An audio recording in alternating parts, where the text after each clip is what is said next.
The governor of Niger State, Umar Bago, has banned heavy-duty trucks from plying the Diko Bridge following the fatal tanker explosion. Governor Bago visited the scene where he described the incident as worrisome.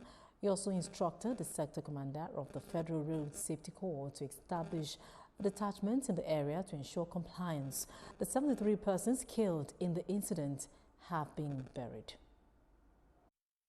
We need the cooperation of the Union Transport, the Road Safety, and also the Nupeng people. All trucks cannot take one way on this flyover. They must go down and take a U-turn after Duku. You must enforce it from this moment. Enforce it. So I want a sector commander, you must put a unit here, a detachment here, permanent. At any point in time, we find anybody taking one way here, deal with the person. Confiscate the car, the truck. He cannot be killing people. The lives of Nigerians, innocent Nigerians that have been lost today, only God knows. This is pathetic.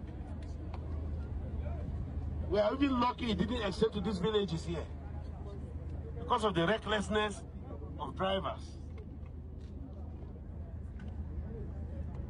This is our position as a government, and we are going to enforce it.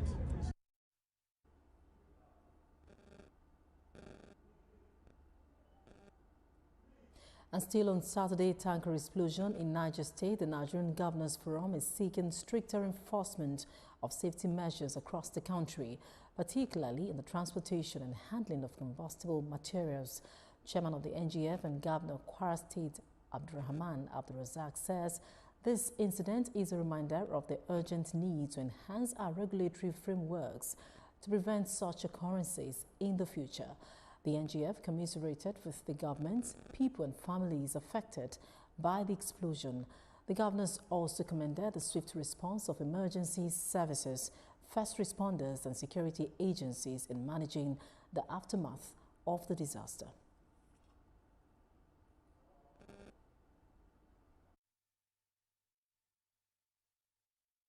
Affected by the latest act of vandalism of power facilities which caused blackouts are calling for more security presence across critical government infrastructure.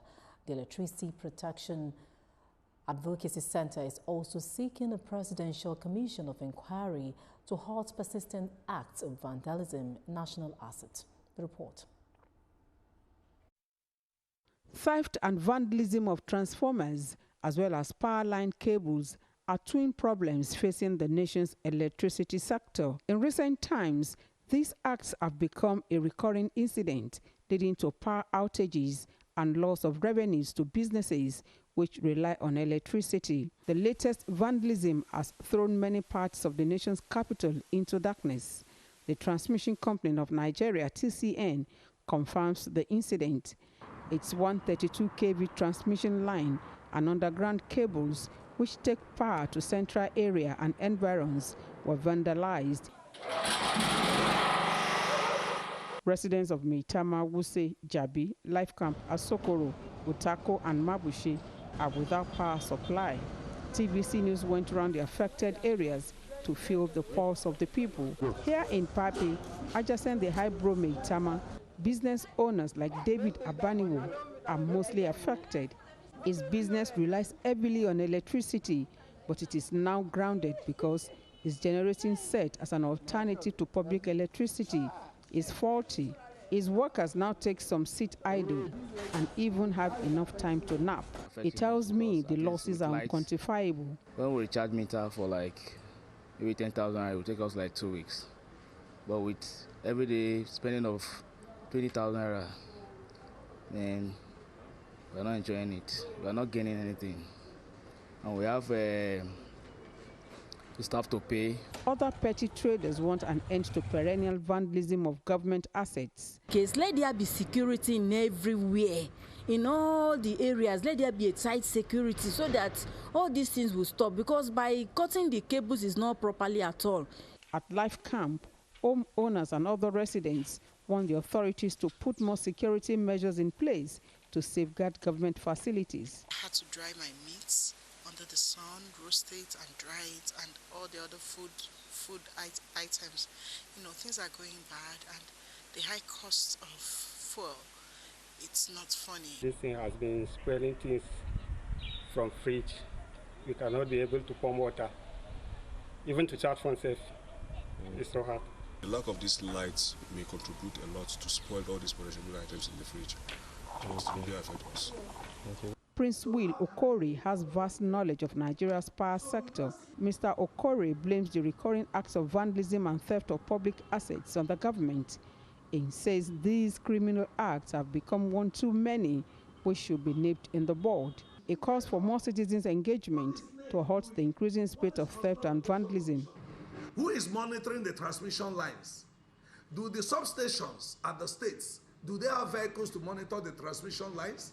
How much is devoted to that? When the government, because see, citizens will follow when the principles of good governance are applied. Equity, justice, fair play, accountability, transparency. He also supports the implementation of the 2023 Electricity Act, which stipulates punishments for vandals and other crimes against the state. Homes and businesses are counting their losses as government continues to do all within its reach to ensure that electricity is restored across affected parts of the nation's capital.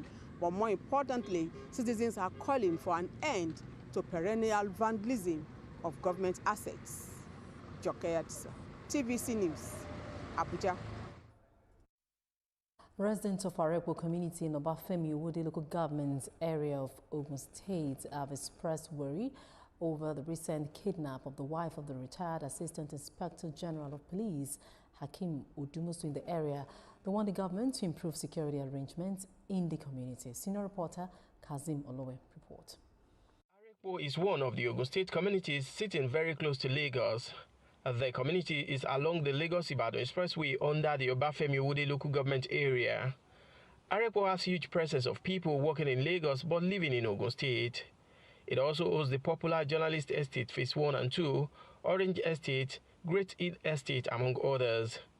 On Thursday, 16 January 2025, one of the residents, Folashade Odumosu, a wife of a retired Assistant Inspector General of Police, Hakeem Odumosu, was kidnapped in the area. The police commissioner in Ogun State, Lanre Ogunlowo, confirmed the incident and told TVC News that the police is working on how to rescue the victim. A visit to the area where the incident happened at Amino Close in Vera Estate, Arepo, shows that the community shares boundary with a swampy area. Policemen led by the Divisional Police Officer of Wariwa, John Ayegbede, and their vehicles were stationed at strategic locations in the area.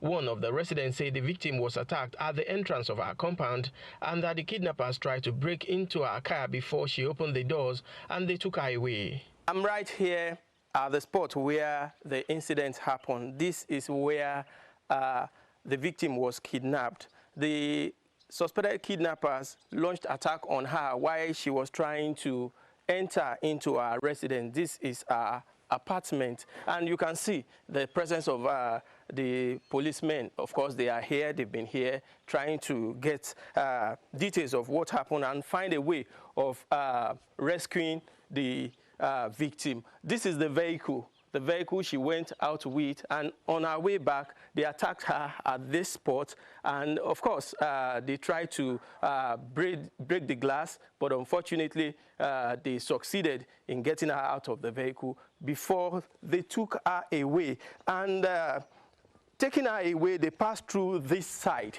There is I can call this place a swampy area. Some call this area the creek because it's very, very long and wide. This stretch, you can see right from this place. You can see right from this place how the place, the bush, is waterlogged. Some people call it a swampy area, and very, very long. So to get into the thick of this, one will need major support from security agents. So residents are actually calling on the state government to support the police in ensuring that this area is properly combed, in ensuring that people who want to perpetrate evil will not hibernate or hide in this area to launch attack into the Arepo community. They say this is gradually becoming a reoccurring thing for them because it happened years back before an attack was launched on them. And of course, they leave them for a while. And now they have also launched another attack on them. So they are calling on both the state and, of course, security agents to support them in Arepo community. In fact, some of them are also calling that in this community, they need the presence of police so that they will have maybe police station or police post. At least with the presence of police station or police post in this community, they will be able to have a kind of relief. The residents say they want their identities to be protected and express shock over the incident. They appeal to the government to ensure safe release of their neighbor who is still with our abductors. They also call for improved security in the area. I felt so bad. As I'm talking to you, I'm still feeling it. It's somebody I know. I don't know how she's feeling right now. I don't know her pains. I don't know whether she's suffering from one thing or the other that he needed to take medication, and she's just there being captive. I just say, pray that God should release him and give those people a heart of flesh. I know it's a heart of stone that is making them to do all of this, but God should touch them, and that woman should not be harmed. Let her come back home safely, because the security is just nothing to write home about. I just want them to come and see for themselves and see how it's going. We would like a police post to be within this our Arepo vicinity. I think it's long overdue to have a police post here, rather than having to run all the way to Wawa whenever we have incidences like this. Secondly, we won't mind if there's another area bombardment of the creeks. Because for people to have come all the way from the creeks and perpetrate such a crime, it takes somebody that knows the vicinity, that knows how to navigate the bushes and the swampy area here, to come in from that direction and still go out that same direction. The chairman of the estate board, Jegede, who was not available as at the time of our visit, says he wants government to reactivate military posts in the area and provide them with necessary tools, including gunboats and area attack, which they used to dislodge them in 2016 when they experienced similar things. Although the police say they are closing in on the kidnappers, the residents say they are praying for Mrs. Odumosu's safe release or rescue in order for her to be reunited with her family. Kazimolowe, TVC News, Arepo.